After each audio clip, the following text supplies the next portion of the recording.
Menurut Musa, tepatkah bahwa semua persembahan persepuluhan itu adalah untuk hamba Tuhan? Hitungan persepuluhan itu berdasarkan apa? Apakah persembahan persepuluhan itu wajib harus diberikan ke gereja? Kan kalau kamu tidak memberikan persembahan persepuluhan untuk kegiatan, kenapa ya jemaat saat ini sulit sekali memberikan persembahan persepuluhan? Pemimpin-pemimpin termasuk hamba Tuhan dan majelis harus bisa memberikan contoh dalam hal ini.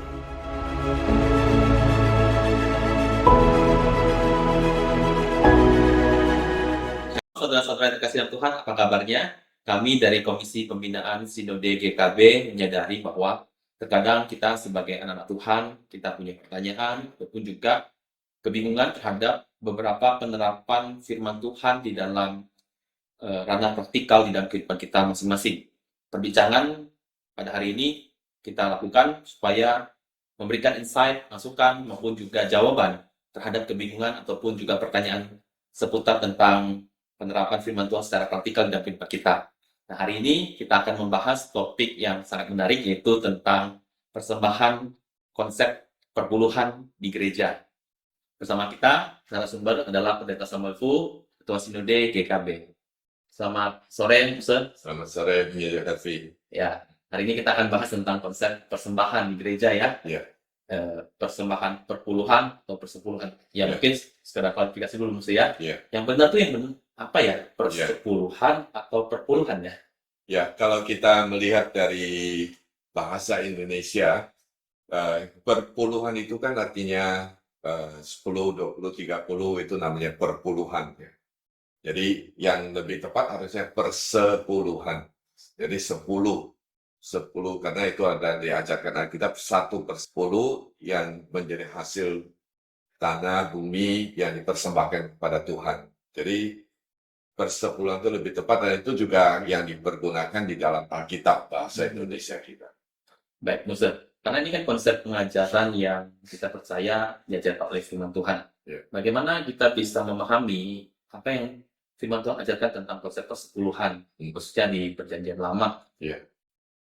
Jadi yang jelas bahwa di dalam Perjanjian Lama, misalnya di dalam kitab Imamat, di situ pasal yang ke-27 ayat 30, dengan jelas Tuhan memerintahkan kepada umat Israel untuk mempersembahkan 1/10 dari hasil tanah mereka kepada Tuhan. Dan itu menjadi milik Tuhan. Jadi konsep persepuluhan itu adalah konsep kepemilikan. Tuhan yang punya hak dan dia mengharapkan umat Israel itu memberikan 1/10 sebagai satu wujud ucapan terima kasih atas segala yang telah Tuhan berikan kepada mereka. Itu latar belakang dan konsep persepuluhan yang ada di dalam Perjanjian Lama. Kenapa saya tanyakan tentang Perjanjian Lama? Karena bagi sebagian orang, Perjanjian Baru itu kayaknya mengajar tentang persepuluhan itu kayaknya tidak diajarkan langsung secara eksplisit oleh Yesus ataupun juga Paulus ya. Bagaimana kita memahami persembahan persepuluhan yang diajarkan di dalam Perjanjian Baru ini, Ustaz? Jadi memang kalau kita melihat Perjanjian Baru, persembahan itu sendiri adalah sebagai satu bentuk ucapan syukur kepada Tuhan ya. Jadi lebih menekankan kepada motivasi kita.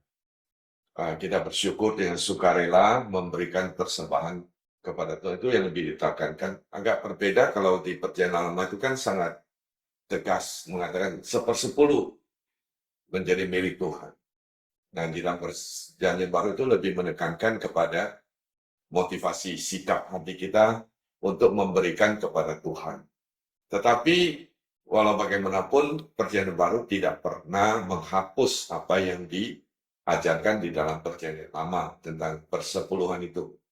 Misalnya Yesus sendiri, walaupun tidak secara eksplisit ya, tapi secara implisit, seperti di dalam Matius 23 yang ke-23, Tuhan Yesus dia menegur ahli Taurat dan orang-orang Farisi.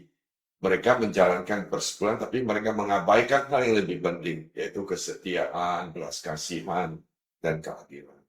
Tapi Tuhan Yesus tidak mengatakan, kalian hanya perhatikan hal yang lebih penting ini, keadilan, kesetiaan, dan belas kasihan. Tuhan Yesus sudah mengatakan yang satu kamu harus lakukan, yaitu persepuluhan, tapi yang lain jangan diabaikan. yaitu kebaikan, kesetiaan, dan juga keadilan itu. Jadi dengan demikian sangat jelas Yesus sendiri pun secara implisit tetap menekankan persepuluhan itu. Jadi bagi kita hari ini, persepuluhan harusnya tetap menjadi satu eh, batasan paling bawah yang sudah Allah berikan tentukan kepada kita, dan di atasnya lah kita memberikan persembahan dengan hati yang penuh sukacita dan penuh kerelaan. Seperti itu. Namun kan beberapa orang juga bertanya ya, persembahan persepuluhan yang diajarkan oleh kita, itu apa sih sebenarnya persembahan itu ya? Apakah Tuhan ini eh, membutuhkan uang kita gitu loh? Atau bagaimana maksud saya? Ya. Jadi kalau seperti yang tadi saya katakan kan bahwa sebenarnya persepuluhan itu adalah satu wujud kepemilikan Tuhan. Tuhan mau kita memberi persepuluhan itu adalah untuk mengingatkan bahwa segala sesuatu yang kita miliki itu adalah milik Tuhan. Saya kasih satu contoh yang konkret ya. Ada satu gereja, dia bersebelahan bertetangga dengan sebuah kantor. Nah, kalau sehari-hari kan kantor tuh banyak kesibukan nih, ya. Tapi hari Minggu kan kantornya ditutup, sehingga tempat parkirnya juga kosong. Jadi gereja meminjam tempat itu. Boleh tidak mereka diizinkan pada hari Minggu tuh memakai tempat parkir di depan kantornya? Ya, akhirnya disetujui, diizinkan. Gereja pasti senang lah hari Minggu bisa memakai tempat parkir yang tetangganya itu. Tetapi pemilik kantor itu mengatakan begini, dalam satu tahun ada 52 minggu, satu minggu saya akan sekat dan kalian tidak boleh pakai tempat parkir ini. Jadi pihak gereja jadi bingung, kenapa? Kenapa satu minggu tidak boleh pakai? Jawaban dari pemilik kantor itu sederhana, untuk mengingatkan bahwa ini adalah milik kami. Jadi sebenarnya satu minggu yang tidak diizinkan itu adalah sebagai satu cara untuk mengingatkan bahwa ini kamu bisa menikmati itu adalah karena saya izinkan, tetapi ini milik saya. Nah, sebenarnya persepuluhan juga punya makna yang hampir sama.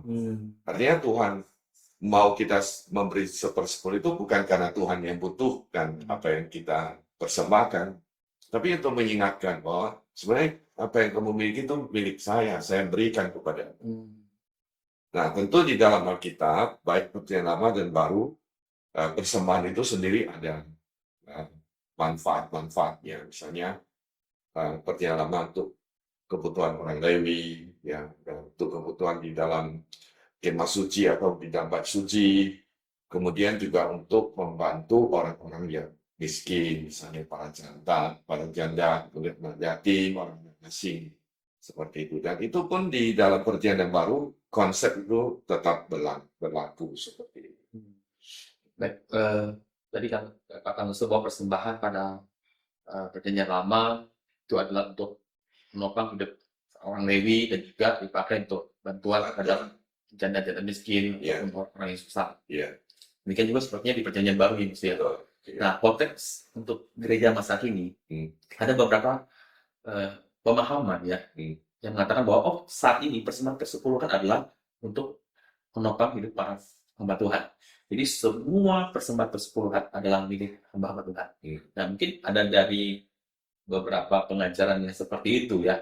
Menurut Musa, tepatkah bahwa semua persembahan persepuluhan itu adalah untuk hamba Tuhan? Ya, terus ya hamba Tuhannya terserah nanti dia mau pakai untuk membantu orang lain atau apa. Tetapi persembahan persepuluhan adalah milik hamba Tuhannya. Nah, kalau kita melihat ya, sebenarnya di dalam Perjanjian Lama, persepuluhan itu untuk orang Lewi itu karena itu proporsional. Sebab orang Lewi, mereka tidak punya lahan. Seperti suku-suku lain, mereka sudah dibagikan lahan untuk bisa bercocok tanam dan mempunyai penghasilan tetap. Tapi orang Lewi kan tidak, dan mereka itu kan difokuskan untuk melayani di bait suci. Jadi mereka perlu ditopang dengan biaya hidup dari umat Israel 1/10 itu. Dan itu sebenarnya cukup proporsional, artinya jumlah dari suku Lewi itu sendiri itu adalah sekitar 10% dari seluruh bangsa Israel. Sehingga ketika bangsa Israel 10%-nya untuk dipersembahkan itu adalah setara dengan kebutuhan. Jadi apa yang diterima orang Lewi itu setara dengan penerimaan rata-rata dari bangsa Israel, 10%. Nah, kalau hari ini kan tergantung ya. Kalau misalnya gerejanya satu hamba Tuhan. Nah, jemaatnya ada 10 orang. Ya, 10% itu untuk hamba Tuhan sih saya pikir itu sangat wajar. Tapi kalau misalnya proporsionalnya itu sudah tidak seperti itu, tidak sebanding dari persepuluhan itu.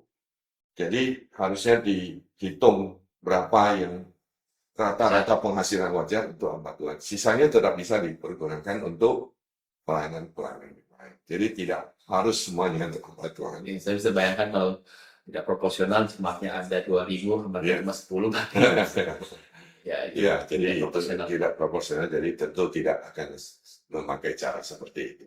Hmm. Baik, Ustaz, kalau bicara soal tentang persembahan persepuluhan ya, Ustaz ya, ada juga pertanyaan, bagaimana saya bisa memberi persembahan persepuluhan dengan baik? Hitungan persepuluhan itu berdasarkan apa? Apakah penghasilan bersih, bruto? Iya, kadang-kadang ada jemaat yang juga pengen tahu secara mendetail, gimana nih hitung-hitungannya nih? Nah, yang pertama adalah seperti yang tadi saya katakan ya, sebenarnya di dalam perjanjian baru itu tidak lagi melihat itu hanya sebagai satu kewajiban saja untuk pokoknya 10%, ya, tapi lebih menekankan kepada motivasi, kesukarelaan, sukacita untuk memberi itu lebih penting daripada hitung-hitungan ya 10% itu lebihkah atau kurangkah seperti itu. Ini yang saya merasa yang paling penting harusnya sikap hati seperti itu. Lalu cara hitungnya saya merasa itu sangat tergantung ya dengan masing-masing orang punya penghasilannya. Kalau misalnya dia adalah seorang pegawai, misalnya mungkin gaji bulanannya kan udah fix. Setiap bulan dia bisa dapat berapa. Mungkin bagi dia akan lebih mudah untuk mengalokasikan 10% dari gaji. Tapi bagi yang menjadi pedagang kan belum tentu ya. Mungkin dia tidak bisa punya satu hitungan yang sangat pasti bahwa dalam satu minggu itu, satu bulan itu dia bisa untung berapa misalnya. Jadi menurut saya mungkin dia lebih ke rata-rata secara bulanan misalnya penerimaan seperti apa. Yang bagi dia mungkin dia punya gambaran seperti itu. Jadi pengertian umumnya adalah 1/10 itu dari penerimaan bersihnya. Mungkin bagian pedagang ya agak sulit kadang-kadang. Bagaimana disebut bersih itu kan kadang-kadang agak sulit. Jadi mungkin dia hanya satu gambaran kasar saja. Yang penting memberikan dengan sukacita, Itu yang paling utama sebenarnya, paling penting. Nah, maksud ini ada juga pertanyaan tentang apakah persembahan persepuluhan itu wajib harus diberikan ke gereja? Sedangkan mungkin ada jemaat yang terlibat di Parents First, ya, pelayanan-pelayanan di luar gereja, di mana pelayanan di luar gereja juga sangat membutuhkan dana gitu ya. Nah, itu menurut Musa gimana ya? Apakah harus ke gereja? Saya melihat ini dari dua aspek ya. Aspek yang pertama adalah bahwa persepuluhan itu juga merupakan bagian dari kehidupan bergereja. Jadi misalnya ketika kita ikut katekisasi atau ketika dibaptis kan ditanyakan ya. Salah satunya adalah apakah Anda bersedia untuk mendukung pelayanan gereja dengan doa, persembahan, dan pelayanan dan sebagainya. Jadi gereja itu sebagai satu institusi yang telah Tuhan percayakan kepada kita. Jadi harusnya kita juga memberikan persembahan kepada gereja untuk mengelolanya sesuai dengan fungsi dan peran dari gereja. Ya.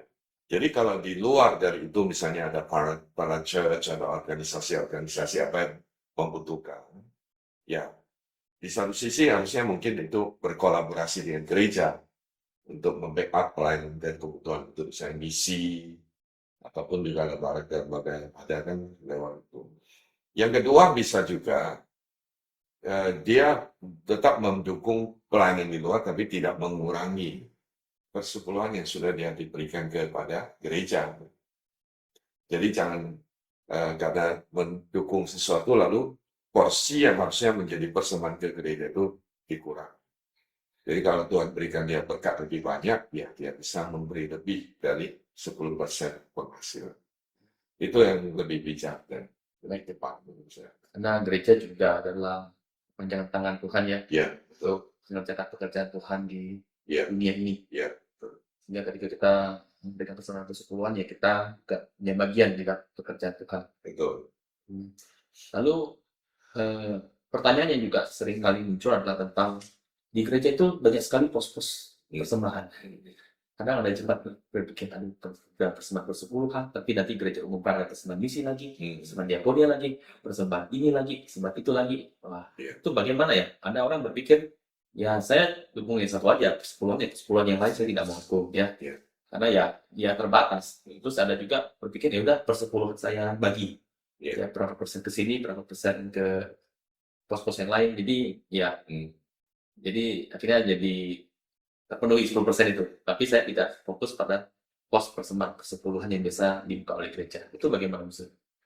Ya, sekali lagi prinsip kita itu tidak hitung-hitungan ya, dengan penuh sukarela dan tidak terpaksa untuk memberikan persembahan.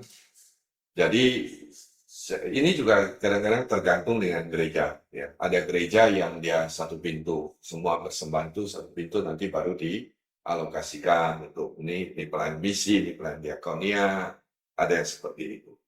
Tapi ada gereja yang penerimaan itu bisa macam-macam. Ya, seperti yang tadi pentingnya dikatakan misalnya diakonia ada persembahan untuk diakonia, misi ada untuk misi seperti itu. Nah, kembali lagi seperti yang tadi saya katakan, mungkin kalau dia bisa 1/10 untuk sudah rutin, dan di luar itu dia bisa tetap mendukung untuk kebutuhan-kebutuhan lain, itu alangkah lebih baik. Jadi 1/10 itu dia tidak kurangi, tapi mungkin di luar itu dia bisa misalnya ada dia punya hati untuk bisa misi, diakonia, mungkin seperti itu. Kalaupun dibagi-bagi, saya sendiri sih tidak menentang ya, kalau memang dia bisa pembagian seperti itu, supaya persepuluhan tetap bisa tercapai, tapi juga bisa memenuhi kebutuhan yang berbeda-beda. Saya sendiri sih tidak menentang kalau mungkin itu yang dia pikir terbaik.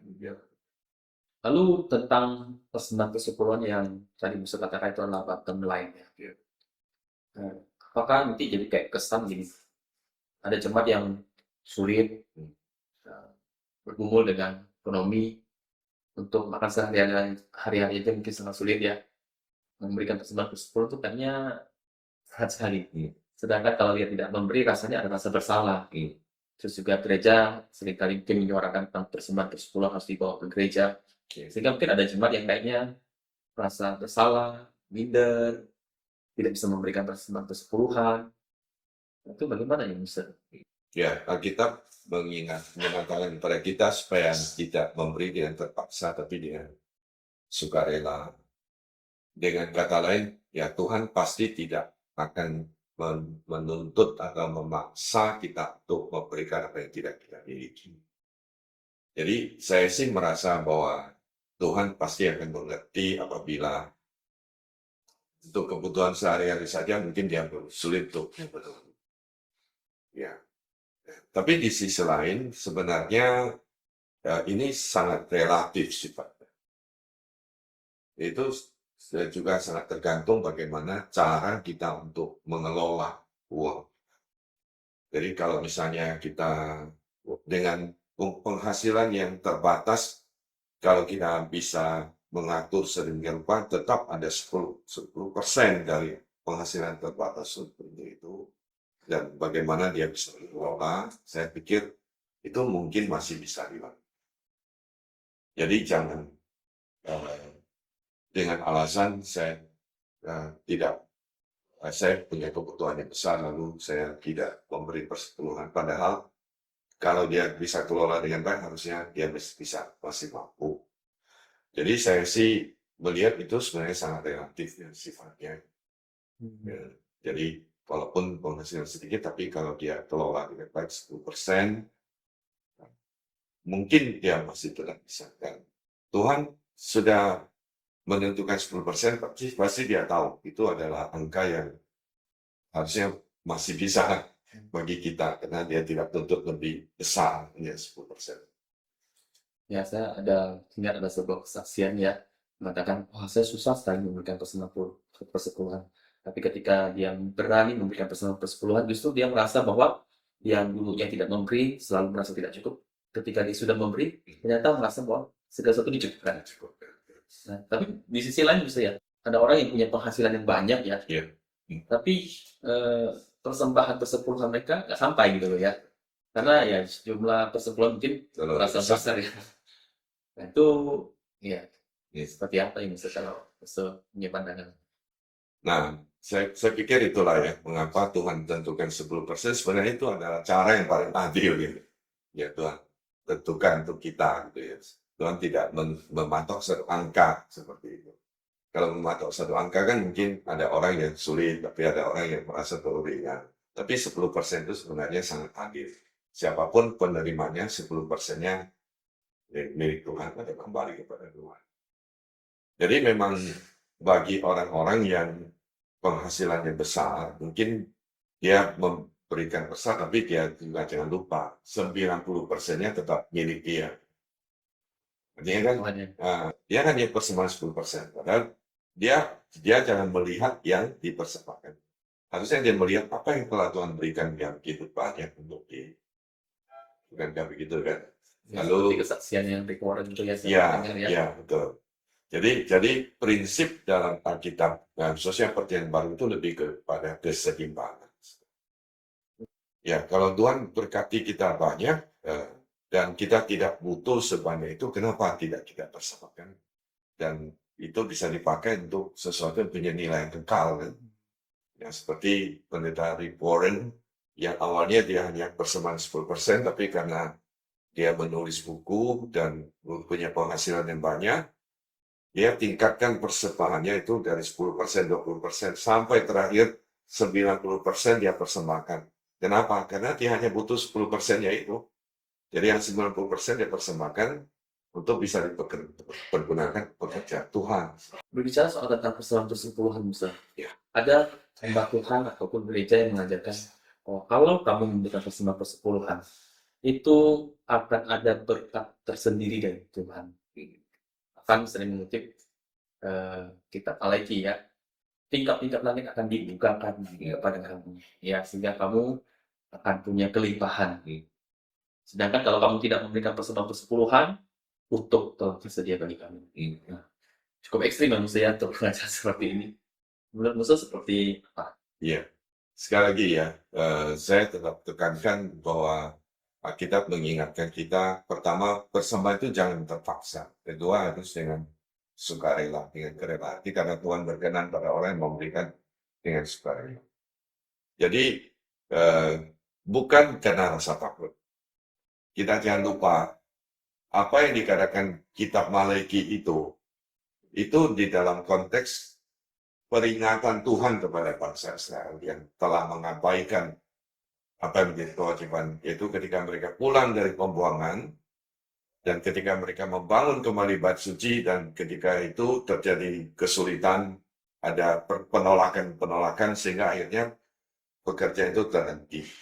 Dan bangsa Israel yang pulang dari pembuangan itu, mereka justru sibuk untuk membangun rumah mereka, mengurus hidup mereka, tapi pekerjaan Tuhan itu terbengkalai. Dan Tuhan memakai nabi-nabi termasuk Malaki untuk mengingatkan mereka. Jadi itu dalam konteks peringatan kepada mereka. Jadi supaya mereka diingatkan bahwa kenapa sampai akhirnya hidup mereka sulit, ya penghasilan mereka juga berkurang, langit hujan pun berkurang, tanah menjadi kering dan sebagainya. Jadi itu adalah satu peringatan kepada mereka supaya mereka tidak melupakan apa yang menjadi pekerjaan Tuhan yang harus mereka perhatikan. Nah, jadi justru itu yang penekanannya lebih ke sana. Nah, jadi jangan kita jadikan itu sebagai satu motivasi saya memberikan supaya Tuhan berkati, ya Tuhan pasti mampu memberkati. Tapi itu bukan motivasi kita dalam memberikan personal. Betul, Musa ya. Nah, sekarang ini mungkin eh, pergumulan juga beberapa gereja, khususnya mungkin pemimpin gereja ya, saya Ya. yang melihat bahwa kenapa ya jemaat saat ini sulit sekali memberikan kesempatan keseluruhan. Menurut Musa, kira-kira hal apa saja yang bisa dilakukan oleh gereja untuk mengajarkan konsep persembahan persepuluhan, sehingga jemaat itu bisa memahami, mengerti dengan baik apa itu konsep persembahan persepuluhan. Ya, saya merasa bahwa yang paling penting itu gereja perlu secara rutin untuk mendidik ya, baik misalnya lewat mimbar, khotbah, ataupun juga ada kesempatan-kesempatan seperti apa untuk selalu mengajar dan mengingatkan apa yang Alkitab nasihatkan tentang persepuluhan. Selain dari itu juga gereja juga perlu memfasilitasi, ya, mempermudah atau sekaligus juga mengingatkan jemaat untuk persembahan misalnya dengan kartu persembahan, kotak persembahan, ataupun juga dengan QR code dan sebagainya yang bisa mempermudah mereka untuk melakukan persepuluhan seperti itu. Nah, di sisi lain juga transparansi gereja di dalam hal keuangan juga salah satu hal yang penting supaya jemaat di satu sisi tahu bahwa persembahan mereka itu dipergunakan untuk apa, dan sekaligus mengingatkan mereka bahwa gereja punya kebutuhan dan itu menjadi tanggung jawab mereka untuk ambil bagian untuk memenuhi kebutuhan-kebutuhan. Jadi beberapa hal seperti itu bisa dilakukan untuk bisa mengingatkan, mendorong, memotivasi jemaat tersebut. Ya, setuju sekali Musa bahwa transparansi penting ya, karena Ya, jemaat juga bertanya-tanya nih persembahan kami digunakan seperti apa ke gereja ya. ya. Bahkan juga ada eh, beberapa mungkin bertanya ya, kami memberikan persembahan persepuluhan. Ini hamba Tuhan yang berikan nggak ya? Ini majelis memberikan nggak ya? Iya. Jangan mereka nggak memberi. Ya. Gimana tuh maksud? Iya. Jadi itu juga satu hal yang sangat penting bahwa pemimpin-pemimpin termasuk hamba Tuhan dan majelis harus bisa memberikan contoh dalam hal ini. Jadi memberikan contoh, dia melakukan persembahan persepuluhan, ya. Yang menurut saya paling penting itu lakukan dulu, ya, lakukan dulu.